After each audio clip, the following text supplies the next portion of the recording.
So I've been talking today about apprenticeship programme, and I've been trying to set out three really big issues, because the apprenticeship programme seems to be the poster boy of the skills world. You know, it's everybody's talking about it, everybody's giving it all sorts of purposes and outcomes, and I'm really worried about that, because I think it's a really important programme, but we should be really clear about what it can deliver and what it does deliver. So I was trying to get people to think about what the purpose of an apprenticeship is, and how it fits with other types of learning and skills and training and so on. Because if we don't really understand that, then we're not going to be able to measure the success of the programme.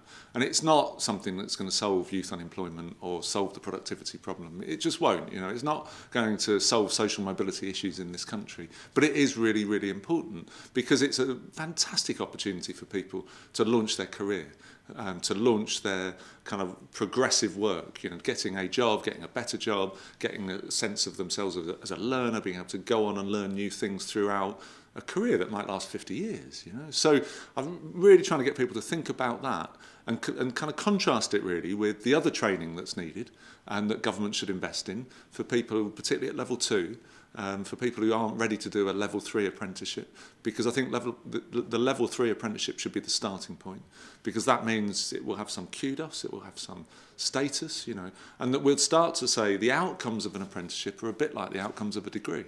People will go on to a good career and they'll get a good return. That's not true at level 2, but it should be true at level 3, 4 and above. So purpose was really, really important, and thinking about why people do it and what they're getting out of it, and what the government's investing for and what the employer's investing for, as well as what the individual is investing for. Second thing was about quality, and it follows from that, because I think the measures of success, the measures of quality are completely inadequate, and I don't think they do justice to the programme. So I was trying to get people to think about whether you can measure job outcomes, whether you can measure pay progression, whether you can measure the experience rather than just measuring whether someone gets a qualification at the end or not. The qualification really isn't the important part of an apprenticeship in my view. It's about whether people move on from it. So why aren't we tracking apprentices who've graduated and saying, where have they gone? And what has their life been like? And what have they earned in terms of wages? And have they progressed to higher levels? They're the measures of success that I think we should be looking at, not whether they get a qualification, because I think that's less important. And then the third thing I was talking about, and this is an absolutely central part to what NIACE is all about equality and diversity, was looking at access.